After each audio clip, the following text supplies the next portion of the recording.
ಸಡಕಿ ನಮ್ಮ ಪೂಜೆ ಫಲ ಕೊಡ್ತಾ ಇದೆ. ಜೈ ಮಹಾಕಾಲ. ನಕಲಿ ತಾಳಿನ ಅಸಲಿ ಮಾಡ್ಕೊಳ್ಳೋ ಶಕ್ತಿ ಅನ್ನೋರ್ಗಿದೆ. ಯೋಚನೆ ಮಾಡಬೇಡ, ಹೋಗು, ಎಲ್ಲ ವ್ಯವಸ್ಥೆ ಮಾಡ್ಕೊ.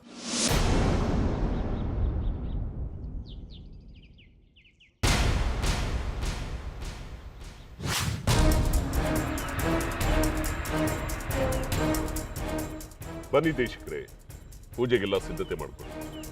ನಿಮ್ಮ ಮಾತಿನಂತೆ ಎಲ್ಲ ನಡೀಲಿ ಶಾಸ್ತ್ರಿಗಳೇ. ನಡೀಲಿ ಏನು, ಖಂಡಿತ ನಡೆದೇ ನಡೆಯುತ್ತೆ. ಅಮ್ಮನವರ ಕೊರಳಿಗೆ ಮಾಂಗಲ್ಯ ಧಾರಣೆ ಆಗೇ ಆಗುತ್ತೆ. ನಾನು ಅದನ್ನೇ ಹೇಳಿದ್ದು ದೇಶಿಕರೇ, ಅದು ಅಮ್ಮನವ್ರ ಶಕ್ತಿ. ಯಾರೇ ಕಿಡಿಗೇಡಿಗಳು ಅದೇನೇ ಪ್ರಯತ್ನ ಪಟ್ಟರು ಶಕ್ತಿ ಸಂಚಯನ ಆಗೋದನ್ನು ತಡೆಯೋದಕ್ಕಾಗೋದಿಲ್ಲ ಶಾಸ್ತ್ರಿಗಳೇ. ಅಮ್ಮನವ್ರ ಪೂಜೆಯ ಸಾಂಗವಾಗಿ ನಡೆದೇ ನಡೆಯುತ್ತೆ. ಹಾಗೇನಾದ್ರೂ ಆದ್ರೆ ನನಗೂ ಮಹದಾನಂದವಾಗುತ್ತೆ.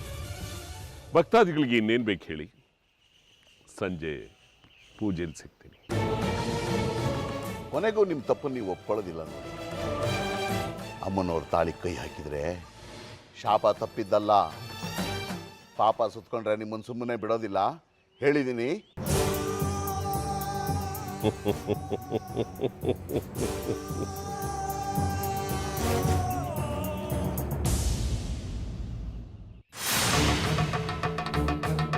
ತಾಯಿ, ನಿನ್ನ ಅಪ್ಪಣೆಯಂತೆ ಹೊರಟಿದ್ದೀನಿ.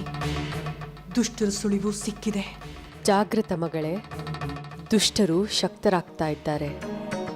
ಅವರ ಪ್ರಾಬಲ್ಯ ನಿಮಿಷದಿಂದ ನಿಮಿಷಕ್ಕೆ ಹೆಚ್ಚಾಗ್ತಾ ಇದೆ.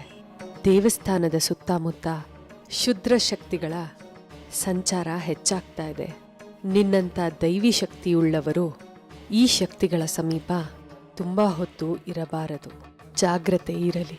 ತಾಯಿ, ನಿನ್ನ ಕೆಲಸದ ಮೇಲೆ ಹೋಗುವಾಗ ಇನ್ಯಾವ ಭಯ ನನಗೆ? ಇಷ್ಟ ದೈವ ಪರಮೇಶ್ವರನ ದೇವಿ ನೀನು. ನಿನ್ನ ಕಾರ್ಯಕ್ಕೆ ಸಹಾಯ ಮಾಡೋದು ನನಗೆ ಹೆಮ್ಮೆ. ಈ ಕಾರ್ಯದಲ್ಲಿ ನಾನು ಸತ್ತು ಹೋದ್ರೂ ಪರವಾಗಿಲ್ಲ. ತಾಯಿಯ ಸೇವೆಯಲ್ಲಿ ಮಗಳು ಪ್ರಾಣ ಬಿಟ್ಲು ಅಂತ ಹೆಸರು ಬರುತ್ತೆ. ಅಷ್ಟು ಸಾಕು ನನಗೆ. ಆಶೀರ್ವಾದ ಮಾಡು ತಾಯಿ. ಹೋಗಿ ಬಾ, ನಿನಗೆ ಮಂಗಳವಾಗಲಿ.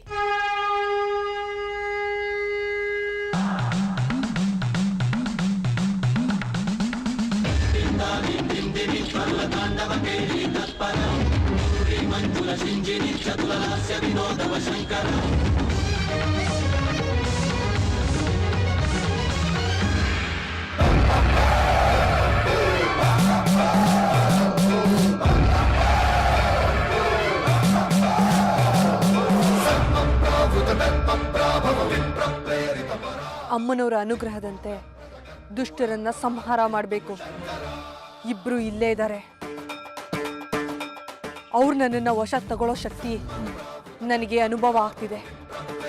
ಹಾಗೆ ಅವ್ರು ಹಾಕಿರೋ ದಿಗ್ಬಂಧನ ಕೂಡ ನನಗೆ ಕಾಣಿಸ್ತಾ ಇದೆ. ಅಷ್ಟು ಸುಲಭವಾಗಿ ಅದನ್ನ ದಾಟೋದಕ್ಕಾಗಲ್ಲ. ಈಗೇನ್ ಮಾಡ್ಲಿ?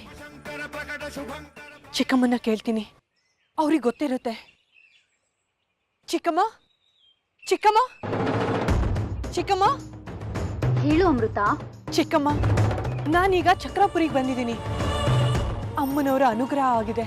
ಚಕ್ರಾಪುರಿ ಪವಿತ್ರವಾದ ಸ್ಥಳ ಅಮೃತ.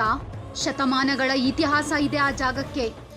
ಅಮ್ಮನವ್ರ ಅನುಗ್ರಹ ಆಗಿದೆ ಅಂದ್ರೆ ನಿನ್ ಕೆಲಸಗಳೆಲ್ಲ ನೆರವೇರುತ್ತೆ. ತಾಯಿ ದೇಹ ಸಿಗ್ಲಿ ಅಂತ ಬೇಡ್ಕೋ, ದಾರಿ ಕಂಡೇ ಕಾಣುತ್ತೆ. ಆಯ್ತು ಚಿಕ್ಕಮ್ಮ. ಅದಕ್ಕೂ ಮುನ್ನ ನನ್ನಿಂದ ಅಮ್ಮನವ್ರಿಗೆ ಒಂದು ಕಾರ್ಯ ಸಾಧನೆ ಆಗ್ಬೇಕಾಗಿದೆ. ಅಮ್ಮನವ್ರಿಗೆ ನಿನ್ನಿಂದ ಕಾರ್ಯ ಸಾಧನೆಯಾಗಬೇಕಾಗಿರೋದು ನಿನ್ ಪುಣ್ಯವೇ ಸರಿ. ಅದೇನದು ಹೇಳು? ಅಮ್ಮನವರ ಮಾಂಗಲ್ಯ ಕದಿದ್ದಾರೆ ದುಷ್ಟರು. ಅದನ್ನ ಹಿಂದಿರುಗಿ ಅಮ್ಮನವರ ಕೊರಳಿಗೆ ಸೇರಿಸ್ಬೇಕು. ಈ ದುಷ್ಟರು ಕಲ್ಯಾಣಿ ಬಳಿ ಪೂಜೆ ಕೂತ್ಕೊಂಡಿದ್ದಾರೆ. ಅದ್ರ ಸುತ್ತ ಯಾರು ಬರ್ದೇ ಇರೋ ಹಾಗೆ ಮಂಡಲ ಹಾಕಿದ್ದಾರೆ. ಈಗೇನ್ ಮಾಡ್ಬೇಕು ಅಂತ ತಿಳಿತಾ ಇಲ್ಲ ಚಿಕ್ಕಮ್ಮ. ನೀನೊಬ್ಳು ದೈವಾಂಶ ಇರೋ ಹಿಚ್ಚಾದಾರಿ ನಾಗಿಣಿ ಅಮೃತ. ಮನುಷ್ಯರಿಗೆ ಅನ್ವಯಿಸೋ ನಿಯಮಗಳು ನಿನಗೆ ಅನ್ವಯಿಸೋದಿಲ್ಲ. ನಿನ್ ನಿಜ ರೂಪದಲ್ಲಿ ಹಾವಾಗಿ ಆ ಗೆರೆ ದಾಟು. ಗೆರೆ ದಾಟಿದ್ಮೇಲೆ ಮನುಷ್ಯ ರೂಪದಲ್ಲಿ ಕಲ್ಯಾಣಿಯನ್ನು ಸ್ಪರ್ಶಿಸಿ ಹೊರಗಡೆ ಬಾ. ಪವಿತ್ರವಾದ ಕಲ್ಯಾಣಿ ಅದು. ಅದ್ರ ಸ್ಪರ್ಶದಿಂದ ನಿನಗೆ ಒಳ್ಳೇದಾಗುತ್ತೆ. ಆಯ್ತು ಚಿಕ್ಕಮ್ಮ, ನೀವ್ ಹೇಳ್ದಾಗೆ ಮಾಡ್ತೀನಿ.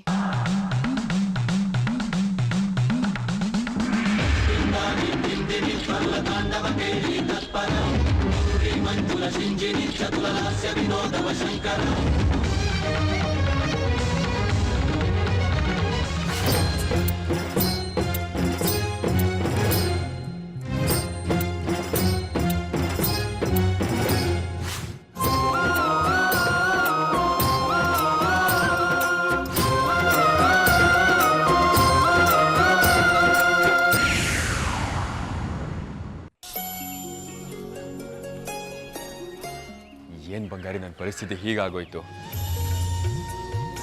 ಹುಡುಗಿ ಊರು ಬಿಟ್ಟು ಊರು ಬಂದಿದ್ದಾಳೆ, ಯಾವುದೇ ಭಯ ಇಲ್ಲದೆ ಮಾತಾಡ್ಬೋದು, ಅಪ್ಪ ಅಮ್ಮ ನೋಡೋ ಚಾನ್ಸ್ ಇರಲ್ಲ ಅಂದ್ಕೊಂಡು ಇಲ್ಲಿಗೆ ಬಂದೆ. ಆದರೆ ಇಲ್ಲಿ ನೋಡಿದ್ರೆ ಊರಲ್ಲಿದ್ದಾಗೆ ಆರಾಮಾಗಿ ಮಾತಾಡಿಸ್ಬೋದಾಗಿತ್ತು. ಇವಾಗ ಅವ್ರು ಯಾವುದೋ ದೇವಸ್ಥಾನದಲ್ಲಿ ಯಾವುದೋ ದೇವ್ರಿಗೆ ಸಾಷ್ಟಾಂಗ ನಮಸ್ಕಾರ ಮಾಡ್ಕೊಂಡು ನಿಂತಿದ್ದಾರೆ, ನಾನು ಇಲ್ಲಿದ್ದೀನಿ. ಏನು ಮಾಡೋದು ಬಂಗಾರಿ? ಅಮ್ಮನವ್ರ ಹತ್ರ ಕೇಳ್ಕೊಳ್ಳಿ, ಎಲ್ಲ ಸರಿ ಹೋಗುತ್ತೆ. ಕೇಳ್ಕೊತಾನೆ ಇದ್ದೀನಿ, ಆದರೆ ಅಮ್ಮನವರು ವರನೇ ಕೊಡ್ತಾ ಇಲ್ಲ. ನನ್ನ ಕಷ್ಟನ ಅರ್ಥನೇ ಮಾಡ್ಕೋತಾ ಇಲ್ಲ. ಅಯ್ಯೋ ಹಾಗನ್ಬೇಡಿ, ಅಂಥ ಶಕ್ತಿ ಬಗ್ಗೆ ನಿಮ್ಗೆ ಗೊತ್ತಿಲ್ಲ. ಅನ್ನೋರು ಮನಸ್ಸಲ್ಲಿರೋದನ್ನ ಒಂದು ಕ್ಷಣದಲ್ಲಿ ನೆರವೇರಿಸ್ತಾಳೆ. ಬೇಕಿದ್ ನೋಡಿ, ನೀವು ಊರಿಗೆ ಹೋದ್ಮೇಲೆ ನಿಮ್ಮ ಮದುವೆ ವಿಷಯ ಶುರು ಆಗುತ್ತೆ. ನಾನು ಹೇಳ್ತಾರೆ ಸುಳ್ಳಲ್ಲ, ನಿಜ. ಹಾಗಂತ್ಯಾ? ಮದುವೆ ವಿಷಯ ಶುರುವಾಗುತ್ತೆ ಅಂತ್ಯಾ? ಅಮ್ಮನವ್ರ ಆಶೀರ್ವಾದ ಸಿಕ್ಕ ಮೇಲೆ ಎಲ್ಲ ಸರಿ ಹೋಗುತ್ತೆ.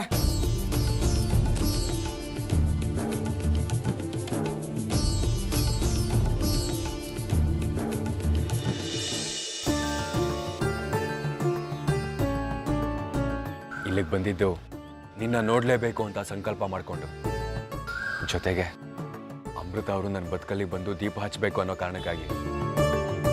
ಒಂದಾಸೆ ಈಡೇರಿದೆ, ಇನ್ನೊಂದು ಆಸೆ ಈಡೇರಿಸೋದು ನಿನ್ನ ಕೈಲಿದೆ ತಾಯಿ.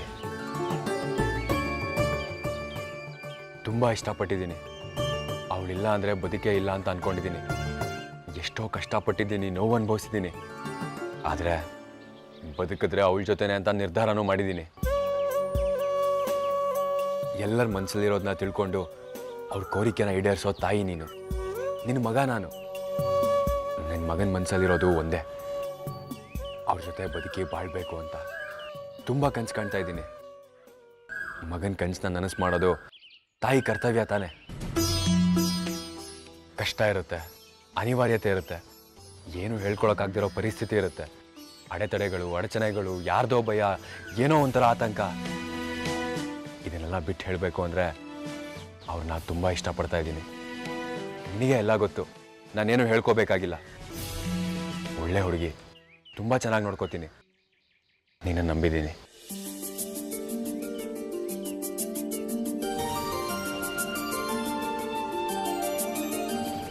Hello boss. ಏ ಬಂಗಾರಿ, ಏನೋ ಮಾಡ್ತಾ ಇದೆಯಾ? ಏನೂ ಬೇಡ್ಕೊಳ್ಳೇ ಇಲ್ಲ ನೀನು. ಯಾಕೆ ಜಾಜಿ ಬೇಡವಾ? ನೀನು ಬೇಡ್ಕೊಂಡಿಯಲ್ಲ, ಆ ತಾಯಿಗೆ ನೀನು ಮಗ, ನಾನು ಮಗ. ನಿನ್ನ ಮನಸ್ಸಲ್ಲಿರೋದನ್ನ ಹೇಗೆ ಅರ್ಥ ಮಾಡ್ಕೊಂಡ್ಲೋ ಹಾಗೆ ನನ್ನ ಮನಸ್ಸಲ್ಲಿರೋದನ್ನ ಅರ್ಥ ಮಾಡ್ಕೋತಾಳೆ. ತುಂಬ ಕಷ್ಟ, ಗೊಂದಲ, ಹೇಳೋಕ್ಕಾಗದಿರೋ ಪರಿಸ್ಥಿತಿನ ಆ ತಾಯಿ ಸೃಷ್ಟಿ ಮಾಡಿದ್ದಾಳೆ. ಅವಳೇ ಸರಿ ಮಾಡ್ತಾಳೆ ಅಂದ್ಕೊಂಡಿದ್ದೀನಿ. ನೀನು ಹೇಳಿರೋ ಮಾತಲ್ಲ ಜಾಜಿಗೂ ಹೇಳಿದ್ದೀನಿ ಅಂತ ತಿಳ್ಕೊಬಿಡು. ಇಷ್ಟಪಟ್ಟವ್ರ ಕೋರಿಕೆ, ಪ್ರಾರ್ಥನೆ ಒಂದೇ ಥರ ಇರುತ್ತಲ್ವಾ? ಇಷ್ಟಪಟ್ಟವರು ಚೆನ್ನಾಗಿರ್ಲಿ ಅಂತ. ತುಂಬ ಚೆನ್ನಾಗಿ ಮಾತಾಡ್ತಾ ಕಣೋ ಬಂಗಾರಿ. ಅಮ್ಮ ನಿನಗೆ ಒಳ್ಳೆಯದೇ ಮಾಡ್ತಾಳೆ. ಒಳ್ಳೆಯವ್ರಿಗೆ ಒಳ್ಳೇದು ಮಾಡ್ತಾಳೆ, ಕೆಟ್ಟವ್ರಿಗೆ ಕೆಟ್ಟದ್ದು ಮಾಡ್ತಾಳೆ. ಕೆಟ್ಟವ್ರಿಗೆ ಒಳ್ಳೆಯವರಿಂದನೇ ಶಿಕ್ಷೆ ಕೊಡಿಸ್ತಾಳೆ. ಏನು ಹೇಳ್ತಾ ಇದೆಯಾ ನೀನು? ಕೆಟ್ಟವರು ಮಣ್ಣಾಗೋ ದಿನ ಹತ್ರ ಬರ್ತಾ ಇದೆ ಅಂತ ಅಂದೆ ಅಷ್ಟೇ. ಬನ್ನಿ ಪ್ರಸಾದ ತಗೊಳ್ಳೋಣ. ಅರ್ಚಕರಿಗೆ ಹೇಳಿದ್ಯಾ ಈ ಸಾರಿ ಪೂಜೆ ಶಾಸ್ತ್ರೋಕ್ತವಾಗಿ ಆಗಬೇಕು ಅಂತ? ಹೇಳಿದ್ದೀನಿ ಯಜಮಾನ್ರೆ. ಸಂಜೆ 5 ಗಂಟೆಗೆ ಗೋಧೂಳಿ ಮುಹೂರ್ತದಲ್ಲಿ ಸರಿಯಾಗಿ ಅಮ್ಮನವ್ರಿಗೆ ಮಾಂಗಲ್ಯ ಧಾರಣೆ ಆಗುತ್ತೆ. ಒಂದು ಗಳಿಗೆ ಹೆಚ್ಚಾಗಬಾರ್ದು, ಒಂದು ಗಳಿಗೆ ಕಡಿಮೆ ಆಗಬಾರ್ದು, ಹಾಗಂತ ಹೇಳ್ಬೋದು. ಆಗಲಿ ಯಜಮಾನ್ರೆ, ಹೇಳ್ತೀನಿ. ಹಾಂ, ಪ್ರತಿ ವರ್ಷದ ಹಾಗಲ್ಲ ಈ ವರ್ಷದ ಪೂಜೆ. ಬಹಳ ಜಾಗರೂಕರಾಗಿರ್ಬೇಕು. ಭಕ್ತಾದಿಗಳಿಗೆ ಅಮ್ಮನವ್ರ ದರ್ಶನ ಮಾಡೋ ಅವಕಾಶ ಇರೋದಿಲ್ಲ. ಪರದೆ ಇಳಿದು ಮಾಂಗಲ್ಯ ಧಾರಣೆ ಆಗಿ ಮಹಾಮಂಗಳಾರತಿ ಆದಮೇಲೆ ಅಮ್ಮನವ್ರ ದರ್ಶನ, ಪ್ರಸಾದ ಎಲ್ಲ, ಹಾಗಂತ ಹೇಳ್ಬಿಡು. ಅದೆಲ್ಲ ಸರಿ ಯಜಮಾನ್ರೆ. ಆದರೆ ಅಮ್ಮನವ್ರಿಗೆ ನಕಲಿ ಮಾಂಗಲ್ಯನ ಧಾರಣೆ ಮಾಡಬೇಕು ಅಂದರೆ ಕೈ ಕಾಲೆಲ್ಲ ನಡಗುತ್ತೆ, ನನ್ನ ಕೈಲಿ ಆಗಲ್ಲ ಅಂತ ಹೆದರ್ತಾ ಇದ್ದಾರೆ. ಹೆದರ್ಬೇಡ ಅಂತ ಅಮ್ಮನವ್ರಿಗೆ ಮಾಂಗಲ್ಯ ಧಾರಣೆ ಆಗೇ ಆಗುತ್ತೆ, ಶಕ್ತಿ ಸಂಚಯ ಆಗೇ ಆಗುತ್ತೆ. ನಾವು ಕಟ್ಟೋ ಮಾಂಗಲ್ಯ ನೆಪ ಮಾತ್ರ ಅಷ್ಟೇ. ಅಲ್ಲ, ನಾವು ಎಷ್ಟರವರು ಅಮ್ಮನವರ ಶಕ್ತಿ ಸಂಚಯನ ನಿರ್ಧಾರ ಮಾಡೋದಕ್ಕೆ. ಏನು ಯೋಚನೆ ಮಾಡಿಬಿಡಿ, ಗೋಧೂಳಿ ಮುಹೂರ್ತಕ್ಕೆ ಸರಿಯಾಗಿ ಶಕ್ತಿ ಸಂಚಯ ಅಮ್ಮನವ್ರಿಗೆ ಆಕೆ ಆಗುತ್ತೆ ಅಂತ ಹೇಳಿ ಹೋಗಿ. ಆಯ್ತು ಯಜಮಾನ್ರೆ.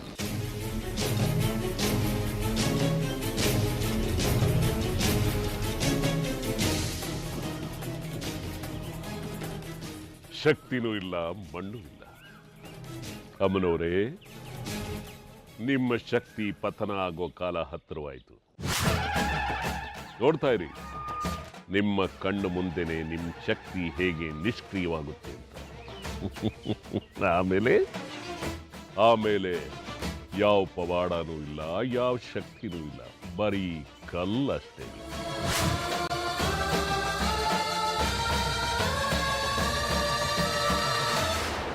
ಬಾ ಶೇಖರಿ, ಈ ಸಾರಿ ಪ್ರಸಾದ ಜಾಸ್ತಿ ಮಾಡಬೇಕು. ಜಾಸ್ತಿ ಜನ ಬರೋ ಹಾಗಿದೆ. ಈಗಲೇ ಕೆಲಸ ಶುರು ಮಾಡ್ಕೊ. ಆಗಲಿ ಶಾಸ್ತ್ರಿಗಳೇ. ಜಾಜಿಯಲ್ಲಿ ಮನೆಗೆ ಬಿಟ್ಟು ಬಂದ್ಯಾ? ಹೌದು ಶಾಸ್ತ್ರಿಗಳೇ, ಮನೆಗೆ ಬಿಟ್ಟು ಬಂದೆ. ಜ್ಞಾಪಕ ಇದೆಯಲ್ಲ, ಇವತ್ತು ಸಂಜೆವರೆಗೂ ಜಾಜಿ ಮನೆಯಿಂದ ಹೊರಗಡೆ ಬರಬೇಕು. ಗೊತ್ತು ಶಾಸ್ತ್ರಿಗಳೇ, ಅಮ್ಮ ಅವಳನ್ನ ಕೋಣೆಯಲ್ಲಿ ಕೂಡ ಹಾಕ್ಬಿಟ್ಟಿದ್ದಾಳೆ. ಹೊರಗಡೆ ಬರೋ ಪ್ರಮೇಯವೇ ಇಲ್ಲ. ಒಳ್ಳೆಯದಾಯ್ತು. ಸರಿ, ಪ್ರಸಾದ ಬೇಗ ತಯಾರು ಮಾಡು. ಇಲ್ಲಿಗೆ ಕ್ಷೀರಾನ್ನ ಬೇಕು. ಆಯಿತು ಶಾಸ್ತ್ರಿಗಳೇ. ಹೋಗು.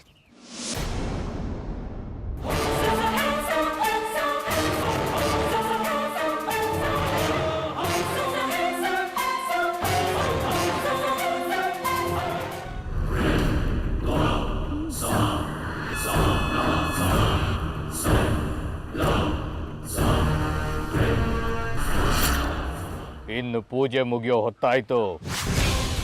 ಇನ್ನು ಕೆಲವೇ ಕ್ಷಣಗಳಲ್ಲಿ ಕಲ್ಯಾಣಿ ನಮ್ಮ ಕೈವಶಕ್ಕೆ ಬರುತ್ತೆ. ರುದ್ರ, ಮೈಯೆಲ್ಲ ಕಣ್ಮಾಡ್ಕೋ. ನಮ್ಮ ಪೂಜೆಗೆ ಯಾವುದೇ ರೀತಿ ವಿಘ್ನ ಬರಬಾರ್ದು. ಜಾಗ್ರತೆ. ಧೈರ್ಯವಾಗಿರಿ. ಸುತ್ತಮುತ್ತ ಯಾರೂ ಇಲ್ಲ, ಯಾವ ವಿಘ್ನನೂ ಆಗೋದಿಲ್ಲ. ಪೂಜೆ ಆರಾಮಾಗಿ ಮುಗಿಯುತ್ತೆ. ನೀವು ಮುಂದುವರಿಸಿ.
ಶಿವ ಶಂಕರ ಹರ ಹರ ಶಂಕರ ಜಯ ಜಯ ಶಂಕರ ದಿಗಿರಾರ ಪ್ರಿಯ ತಾಂಡವ ಶಂಕರ ಪ್ರಕಟ ಶುಭಂಕರ ಪ್ರಳಯ ಭಯಂಕರ ದಿಗಿರಾರ ಶಿವ ಶಿವ ಶಂಕರ ಹರ ಹರ ಶಂಕರ ಜಯ ಜಯ ಶಂಕರ ದಿಗಿರಾರ ಪ್ರಿಯ ತಾಂಡವ ಶಂಕರ ಪ್ರಕಟ ಶುಭಂಕರ ಪ್ರಳಯ ಭಯಂಕರ ದಿಗಿರಾರ. ಓಂ ಪರಮೇಶ್ವರ ಪರ, ಓಂ ನಿಖಿಲೇಶ್ವರ ಹರ, ಓಂ ಜೀವೇಶ್ವರೇಶ್ವರ ಕರ.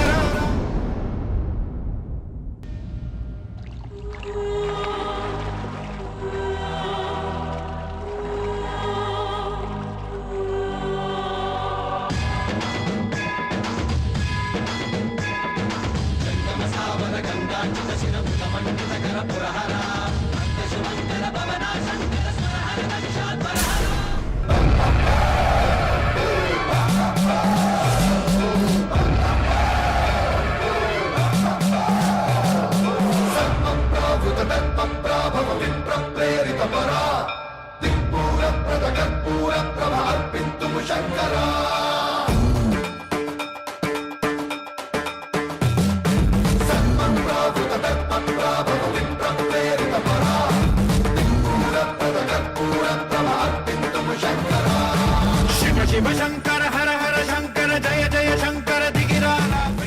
ಕಲ್ಯಾಣಿಗೆ ಸ್ತ್ರೀ ಪ್ರವೇಶವಾಗಿದೆ, ಅದಕ್ಕೆ ಪೂಜೆ ಭಂಗ ಆಗಿರೋದು. ಶಿವ ಶಂಕರ ಹರ ಹರ. ಇಲ್ಲ ಬಾಬಾ, ಇಲ್ಲ. ನಾನೆಲ್ಲ ಕಡೆ ನೋಡ್ತಾನೆ ಇದ್ದೀನಿ, ಯಾರು ಬಂದಿಲ್ಲ ಬಾಬಾ. ಪ್ರವೇಶವಾಗಿದೆ. ಅವಳೆ ನಮ್ಮ ಶತ್ರು ಆ ನಾಗಿಣಿ ಬಂದಿರೋದು. ಈಗೇನ್ ಮಾಡೋದು ಬಾಬಾ? ಭೈರವ, ತಲೆ ಕೆಡ್ಸ್ಕೋಬೇಡ. ಇಲ್ಲಿಯ ಪೂಜೆ ಹಾಳಾಗಿದೆ. ಇದ್ರ ಬಗ್ಗೆ ತಲೆ ಕೆಡ್ಸ್ಕೊಂಡು ಪ್ರಯೋಜನ ಇಲ್ಲ. ಈಗ ನಾವು ಹೋಗ್ಬೇಕಾಗಿರೋದು ಆ ಹುತ್ತದ ಹತ್ರ ಮಾಂಗಲ್ಯನ ಜೋಪಾನ ಮಾಡಬೇಕು. ಬಾ ಹೊರಡೋಣ. ಹೌದು, ನಡೀರಿ.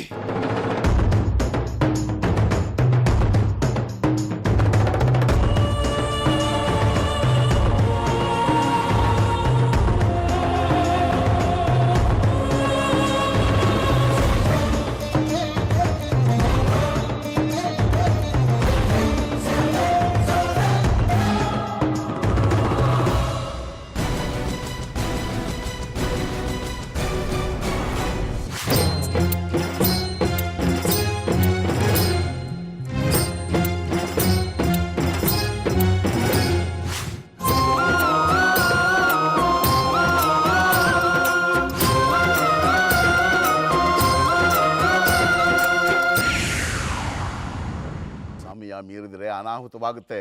ಅರ್ಥ ಮಾಡ್ಕೊಳ್ಳಿ ಶಾಸ್ತ್ರಿಗಳೇ. ವಿಧಿ ಜೊತೆ ಆಟ ಆಡಬೇಡಿ. ಅಮ್ಮನವ್ರ ಪೂಜೆ ನಿಂತರೆ ನಮಗೆ ಕೇಡು. ಇಷ್ಟು ದಿನ ಶಾಂತವಾಗಿ ಕೂತಿದ್ದಾಳೆ ಆ ತಾಯಿ. ಕೆರಳಿಸ್ಬೇಡಿ ಆಕೆನ. ಆಕೆ ಕೋಪಕ್ಕೆ ನಾವು ಯಾರು ಉಳಿಯಲ್ಲ, ಭಸ್ಮ ಆಗ್ಬಿಡ್ತೀವಿ. ಪೂಜೆ ಉಳಿದಿರೋದು ಇನ್ನು 10 ನಿಮಿಷ. ದೇಶಿಕರೇ, ಯಾಕೆ ತಲೆ ಕೆಡಿಸ್ಕೊಳ್ತೀರಾ? ಎಲ್ಲ ಅಮ್ಮನವರಿಚ್ಛೆ. ಕುಹಕದ ಮಾತಾಡಬೇಡಿ ಶಾಸ್ತ್ರಿಗಳೇ. ಮುತ್ತೈದೆ ಪೂಜೆ ಆಗೋವರೆಗೂ ಶಕ್ತಿ ಸಂಚಯ ಆಗಲ್ಲ. ಶಕ್ತಿ ಸಂಚಯ ಆಗದೆ ಚಕ್ರ ಉದ್ಭವ ಆಗೋಲ್ಲ. ಈ ಇಡೀ ದೇವಸ್ಥಾನ ನಿಂತಿರೋದೆ ಆ ಚಕ್ರದ ಮೇಲೆ. ಚಕ್ರ ಉದ್ಭವ ಆಗದೆ ಹೋದರೆ ಈ ದೇವಸ್ಥಾನ ಬರೀ ಕಲ್ಲು ಶಾಸ್ತ್ರಿಗಳೇ. ದೇವಸ್ಥಾನವೇ ಇಲ್ಲದೆ ಹೋದ್ಮೇಲೆ ಇನ್ನು ನಾವೇನು ನೀವೇನು? ಎಲ್ಲ ಗೌಣ. ಈಗಲೂ ತಡವಾಗಿಲ್ಲ. ತಾಳಿ ಎಲ್ಲಿದೆ ಹೇಳಿಬಿಡಿ. ಗೊತ್ತಿಲ್ಲದೆ ಇರೋ ವಿಷಯಗಳ ಬಗ್ಗೆ ಉತ್ತರ ಕೊಡೋಷ್ಟು ಜ್ಞಾನಿ ನಾನಲ್ಲ ದೇಶಿಕರೇ. ತಾಳಿ ಎಲ್ಲಿದೆ ಹೇಳಿಬಿಡಿ. ದೇಶಿಕರೇ, ನೀವು ಕೇಳಿದ್ದ ಪ್ರಶ್ನೆಗಳಿಗೆಲ್ಲ ನಂದು ಒಂದೇ ಉತ್ತರ ಗೊತ್ತಿಲ್ಲ. ಪೂಜೆ ನಡೆಯುತ್ತೆ. ನೀವೇ ಹೇಳ್ತಾ ಇರ್ತಿರಲ್ಲ, ಅಮ್ಮನವರು ಸರ್ವಶಕ್ತಿ, ಅವಳ ಸಿಟ್ಟಿಗೆ ಇಡೀ ಊರೇ ಸುಟ್ಟು ಭಸ್ಮ ಆಗಿ ಹೋಗ್ಬಿಡುತ್ತೆ ಅಂತ. ಆಗ್ಲಿ, ಅಷ್ಟೇ ಶಕ್ತಿವಂತಲಾಗಿದ್ರೆ ಮಾಂಗಲ್ಯ ತರಿಸ್ಕೊಳ್ಳಿ, ಶಕ್ತಿ ಸಂಚಯನ ಮಾಡ್ಕೊಳ್ಳಿ. ನೀವು ಹೇಳದಷ್ಟೇ ಅಮ್ಮನವರು ಶಕ್ತಿವಂತಲಾಗಿದ್ರೆ ಕಶ್ಚಿತ್ ಮನುಷ್ಯ ಮಾಡಿದ ಒಂದು ಮಾಂಗಲ್ಯ ಯಾವ ಲೆಕ್ಕ? ತುಂಬಾ ಉದ್ದಟತನದ ಮಾತಾಡ್ತಿದ್ದೀರಿ. ಇದ್ರ ಪರಿಣಾಮ ಅನುಭವಿಸೇ ತಿರ್ತೀರಿ. ಮುತ್ತೈದೆ ಪೂಜೆ ನಡೆಯುತ್ತೆ. ಮಾಂಗಲ್ಯ ಇರಲಿ ಇಲ್ಲದೆ ಇರಲಿ, ಶಕ್ತಿ ಸಂಚಯನ ಮಾಡಿಕೊಳ್ಳೋದು ಅಮ್ಮನವರಿಗೆ. ನೋಡೋಣ ಆಕೆ ಪವಾಡ ಏನು.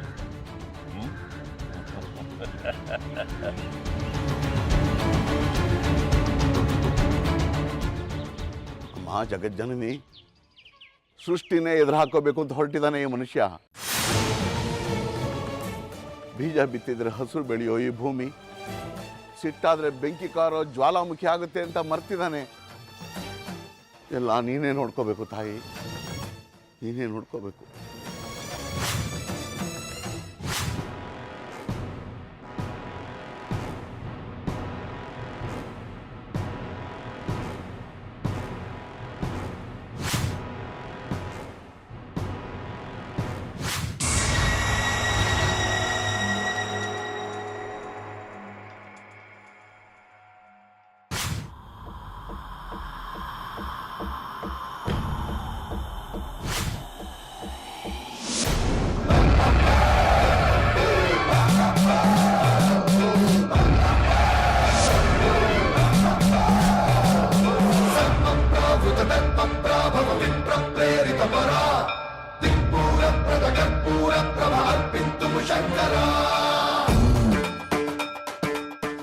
ಎಲ್ಲವೂ ಅರ್ಥ ಆಯ್ತು.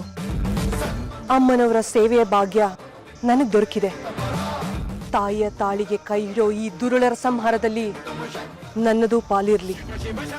ಮಹಾತಾಯಿ ತ್ರಿಪುರ ಸುಂದರಿ ಅಮ್ಮನವರ ಕೃಪೆ ನನ್ನ ಮೇಲಿರ್ಲಿ.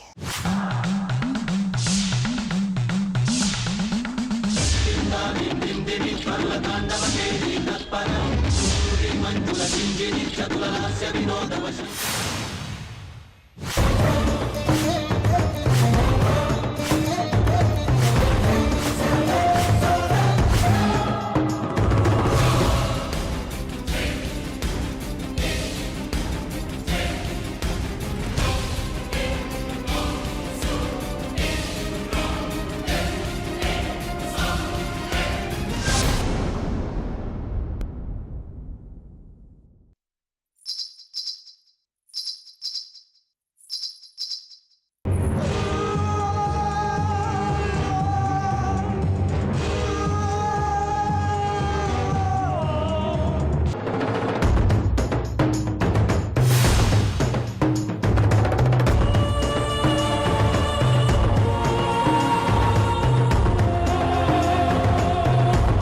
ಇದೆಲ್ಲ ಅವಳದೇ ಕೆಲಸ.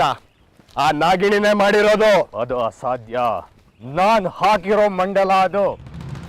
ನನ್ನನ್ನು ಹೊರತುಪಡಿಸಿ ಬೇರೆ ಯಾರು ಅದನ್ನು ದಾಟೋದಕ್ಕೆ ಅಸಾಧ್ಯ. ನಾಗಿಣಿ ಆಗಿರ್ಲಿ, ಬೇರೆ ಯಾರೇ ಆಗಿರ್ಲಿ. ಕಡ್ಕಿ, ನಿನಗೆ ಅವಳ ಬಗ್ಗೆ ಗೊತ್ತಿಲ್ಲ. ಮಾಯಾವಿ ಶಕ್ತಿ ಇದೆ ಅವಳಿಗೆ. ರುದ್ರ, ಬೇಗ ನಡಿ. ಏನಾದರೂ ಅನಾಹುತ ಮಾಡೋಕ್ಕಿಂತ ಮುಂಚೆ ನಾವಲ್ಲಿಗೆ ತಲುಪಬೇಕು.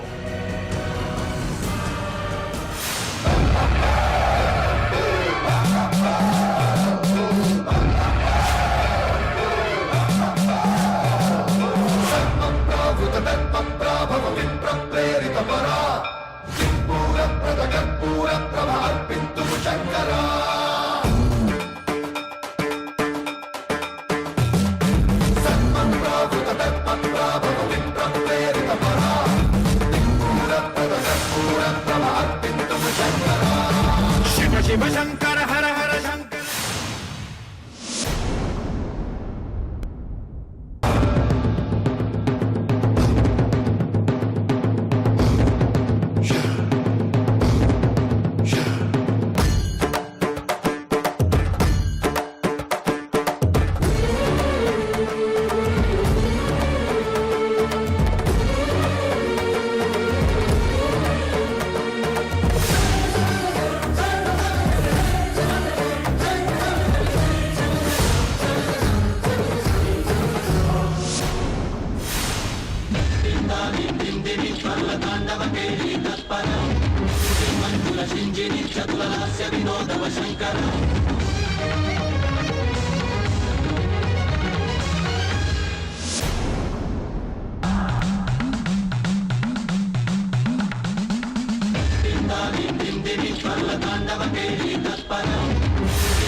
ಮಾಂಗಲ್ಯ ಕಾಣೆ ಆಗಿದೆ.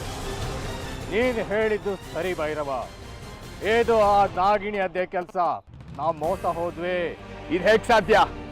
ನೀವು ಹಾಕಿದ ಮಂಡಳದೊಳಗೆ ಮನುಷ್ಯರು, ಪ್ರಾಣಿಗಳು ಹಾಗೂ ದೇವತೆಗಳು ಯಾರು ಪ್ರವೇಶ ಮಾಡೋ ಆಗಿರ್ಲಿಲ್ಲ. ಆದ್ರೆ ನಾಗಿಣಿ ಹೇಗೆ ಒಳಗೆ ಬಂದ್ಲು? ಅಲ್ಲೇ ನಾವು ಮೋಸ ಹೋಗಿದ್ದು. ಅಮ್ಮನವರು ನಮ್ಮ ಕಣ್ಣಿಗೆ ಮಂಕೋಸ್ಬಿಟ್ಲು. ನಾಗಿಣಿ ಮನುಷ್ಯಳು ಹೌದು, ಪ್ರಾಣಿಯೂ ಹೌದು, ದೈವಾಂಶ ಸಂಭೂತಳು ಹೌದು. ನಾಗಿಣಿ ಎಲ್ಲವೂ ಆಗಿರೋದ್ರಿಂದ ನನ್ನ ಮಂಡಲ ಕೆಲಸ ಮಾಡಲಿಲ್ಲ. ಈಗೇನ್ ಮಾಡೋದು ಕಡ್ಕಿ? ಅಲ್ಲಿ ದಿಗ್ಬಂಧನ ಭಂಗ ಆಯ್ತು, ಇಲ್ಲಿ ತಾಳಿ ಕಳುವಾಯ್ತು. ಇದಕ್ಕೆಲ್ಲ ಕಾರಣ ಆ ನಾಗಿಣಿನೇ. ವಿಷಯನ ಆದಷ್ಟು ಬೇಗ ವಿರೂಪಾಕ್ಷನಿಗೆ ತಲುಪಿಸ್ಬೇಕು. ಕಡ್ಕಿ, ಮೋಸ, ಎಲ್ಲ ಮೋಸ. ಅದು ಮಾಯಾ. ಎಲ್ಲ ಗೊತ್ತಾಯ್ತು. ನಿನ್ನ ಚಪಲನ ನಿನ್ಗೆ ತಡ್ಕೊಳಕ್ ಆಗಿಲ್ಲ ಅಲ್ವಾ? ಅದು ಅವಶ್ಯಕತೆ ಇಲ್ಲ. ನಿನ್ನ ಮನ್ಸು ಕೆಡ್ಸಿದ್ದು ಯಾರು ಅಂತ ನನ್ಗೆ ಚೆನ್ನಾಗಿ ಗೊತ್ತು. ನಿನ್ನ ಬೇಜವಾಬ್ದಾರಿತನದಿಂದ ತಾಳಿ ಕಳವಾಗಿದೆ. ನಮ್ಮ ಪ್ರಯತ್ನ ವಿಫಲ ಆಯ್ತು ಅಂತ ಬೇಗ ವಿರೂಪಾಕ್ಷನಿಗೆ ತಿಳಿಸ್ಬೇಕು. ಅಮ್ಮನವರ ಮಾಂಗಲ್ಯ ಕಳವಾಗಿದೆ. ಗರ್ಭಗುಡಿಗೆ ಬಿಗಿ ಬಂದೋಬಸ್ತ್ ಮಾಡೋಕ್ ಹೇಳ್ಬೇಕು. ಯಾವುದೇ ಕಾರಣಕ್ಕೂ ಯಾರನ್ನು ಒಳಗ್ ಬಿಡಬೇಡ ಅಂತ ಹೇಳ್ಬೇಕು.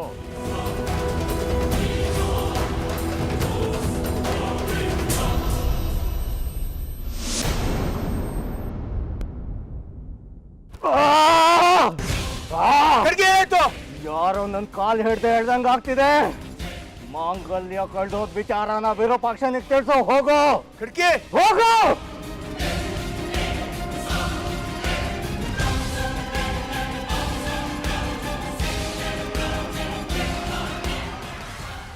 ಎಲ್ಲ ಅಮ್ಮನವರ ಕುತಂತ್ರ ಕಡ್ಕಿ. ಜೈ ಮಹಾಕಾಲ.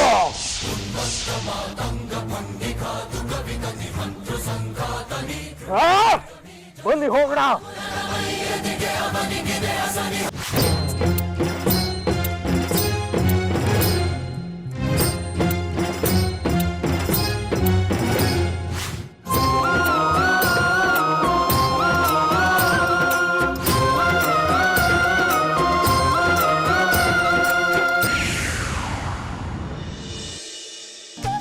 ಓ, ಪೂಜೆ ಹೊತ್ತಿಗೆ ಸರಿಯಾಗಿ ಬಂದಿದ್ದೀರಿ. ಇನ್ನೇನು ಮುತ್ತೈದೆ ಪೂಜೆ ಶುರು.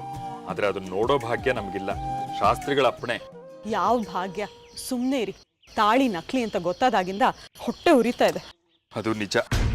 ಜಾಜಿ ಎಲ್ಲಿದ್ದಾಳೆ? ಮನೆಯಲ್ಲೇ ಇದ್ದಾಳೆ. ಅಮ್ಮ ಕೋಲಿಟ್ಕೊಂಡು ಕೋಣೆ ಮುಂದೆ ಅವಳನ್ನೇ ಕಾಯ್ತಾ ಕೂತಿದ್ದಾರೆ. ಒಳ್ಳೇದಾಯ್ತು. ಅಮೃತನ್ನು ನೋಡಿಲ್ಲ, ಬೆಳಿಗ್ಗೆ ನೋಡಿದ್ದಷ್ಟೇ. ನಾವು ಅದನ್ನೇ ನೋಡ್ತಾ ಇದ್ದೀವಿ. ಹುಷ ಇಲ್ಲೇ ಇಲ್ಲೋ ಇರಬೇಕು ಅಲ್ವಾ ಅರ್ಜುನ್? ಹೌದು, ಇಲ್ಲೇ ಎಲ್ಲೋ ಇದ್ದಾರೆ. ನಾನು ಹೋಗಿ ಹುಡ್ಕೊಂಡ್ ಬಂದ್ಬಿಡ್ತೀನಿ. ಅವಳಗ್ ಬರ್ತಾಳೆ ಬಿಡಿ ಅರ್ಜುನ್. ಮತ್ ನೀವು ಅವಳು ಹುಡ್ಕೋದಕ್ಕೆ ಹೋಗಿ ನೀವು ಕಳ್ದೋದ್ರೆ ಕಷ್ಟ. ನಮ್ ಜೊತೆನೇ ಇರಿ. ಪಂಚಾಕ್ಷರಿ, ಇವರು ವಿಕ್ರಮ್ ಅಂತ, ಇವರು ಸರೋಜಾ, ಅವರು ಅರ್ಜುನ್. ಇಲ್ಲ, ಹೀಗೆ ಬೇಕಾದವರು. ದರ್ಶನಕ್ಕೆ ಅಂತ ಬಂದಿದ್ದಾರೆ. ಆಗ್ಲಿ ಆಗ್ಲಿ, ಪೂಜೆ ಆದ ತಕ್ಷಣ ಪ್ರಸಾದ ತಂದು ಕೊಡ್ತೀವಿ. ಮಾಂಗಲ್ಯ ಧಾರಣೆ ಆದ್ಮೇಲೆ ದರ್ಶನ ಕೊಡಿಸ್ಬೋದಾ? ಸರಿ, ಬನ್ನಿ ಬನ್ನಿ ಬನ್ನಿ.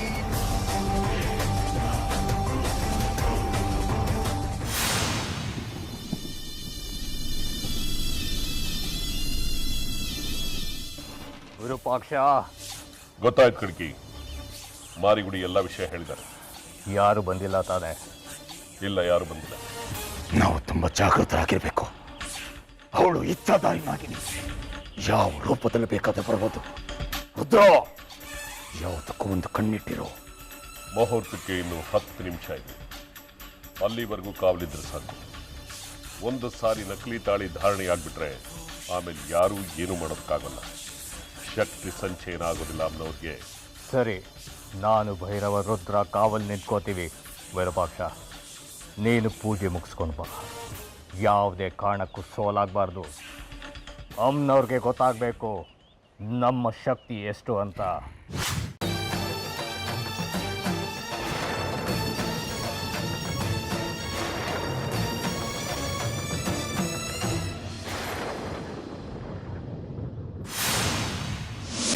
ತಾಯಿ, ಇನ್ನು ಹೆಚ್ಚು ಸಮಯವಿಲ್ಲ.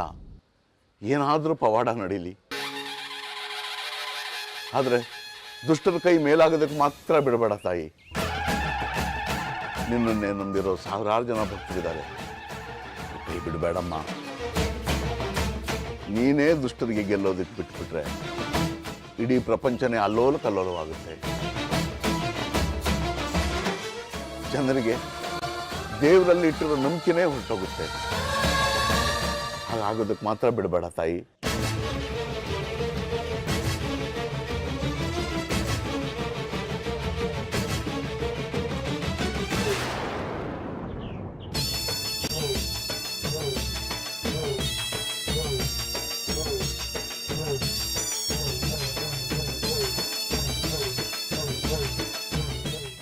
ಅಯ್ಯೋ ತಾಯಿ, ಇದೆಂಥ ಅನಾಚಾರ! ಪೂಜೆ ನಡೆದೇ ಬಿಡುತ್ತಾ?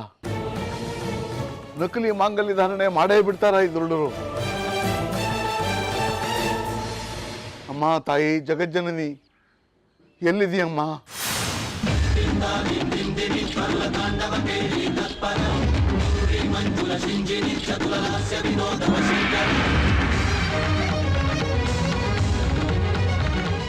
ಮಹಾತಾಯಿ, ನಿನ್ನ ಅನುಗ್ರಹದಿಂದ ಯಾವುದೇ ಅಡೆತಡೆ ಇಲ್ಲದೆ ಕಾರ್ಯ ಸಾಧನೆ ಆಗಿದೆ. ಇನ್ನು ನಿನಗೆ ಮಾಂಗಲ್ಯ ಧಾರಣೆ ಆಗುವವರೆಗೂ ಆ ದುಷ್ಟರಿಂದ ಯಾವುದೇ ತೊಂದರೆ ಆಗದೆ ಇರೋ ಹಾಗೆ ನೋಡ್ಕೋತಾಯಿ. ಮಹಾದೇವ, ಪರಮೇಶ್ವರ, ಈ ಮಾಂಗಲ್ಯ ನಿನ್ನದೇ ಸ್ವತ್ತು. ಅಮ್ಮನವರು ಪಾರ್ವತಿ ಅವತಾರ. ನೀನು ಬೇರೆ ಅಲ್ಲ, ಅಮ್ಮನವ್ರು ಬೇರೆ ಅಲ್ಲ. ಶಿವಶಕ್ತಿ ಎರಡು ಮುಖಗಳು. ಇಷ್ಟು ದಿನ ನನ್ನ ಕುಲವನ್ನು ಕಾಪಾಡಿದ್ಯಾ. ಇವತ್ತು ದಾರಿ ತೋರಿಸಿ ಅಮ್ಮನವರ ಮುತ್ತೈದೆ ಪೂಜೆನ ನಡೆಯೋ ಹಾಗೆ ಮಾಡು ತಂದೆ.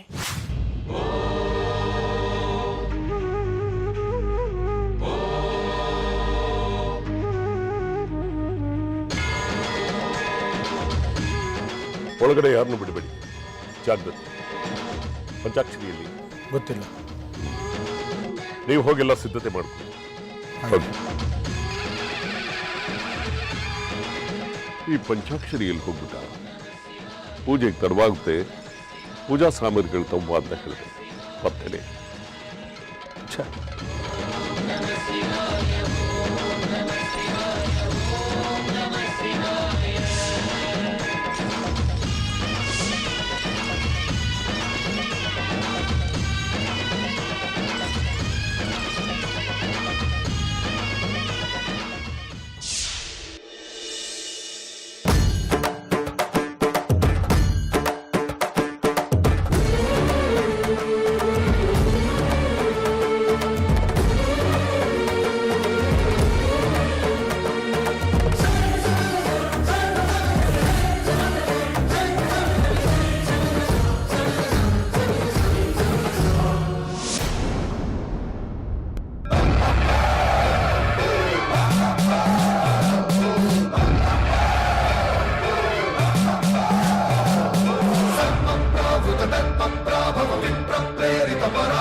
ಏನಾಯ್ತು ವಿರೂಪಾಕ್ಷ? ಈ ಪಂಚಾಕ್ಷರಿಯಲ್ಲಿ ಹೋಗ್ಬಿಟ್ಟ. ಪೂಜೆಗೆ ತಡವಾಗಬಾರ್ದು, ಪೂಜಾ ಸಾಮಗ್ರಿಗಳು ತಗೊಂಬ ಅಂತ ಹೇಳಿದೆ. ಇಷ್ಟೊತ್ತಾದ್ರೂ ಪತ್ತೆ ಇಲ್ಲ. ಇರ್ಲಿ. ಕೇಶವ ಶಾಸ್ತ್ರಿಗಳೇ, ಪಂಚಾಕ್ಷರಿ ಬಂದ ಇಲ್ಲ. ಮಾಂಗಲ್ಯ ಧಾರಣೆಗೆ ಸಮಯ ಹತ್ರ ಆಗ್ತಾ ಇದೆ. ಪಂಚಾಕ್ಷರಿನ ಕಾಯ್ತಾ ಕೂತ್ರೆ ಮುಹೂರ್ತ ಮೀರ್ ಹೋಗುತ್ತೆ. ಮುಂಚೆನೆ 108 ವಿಘ್ನಗಳು. ಧಾರಣೆಗೆ ಯಾವುದೇ ಅಡೆತಡೆ ಆಗಬಾರ್ದು. ಅದಕ್ಕೆ ಮಾಂಗಲ್ಯ ಧಾರಣೆ ನಾನೇ ಮಾಡ್ತೀನಿ. ಗರ್ಭಗುಡಿಗೆ ಯಾರನ್ನೂ ಬಿಡಬೇಕು. ಕೊಡಿ.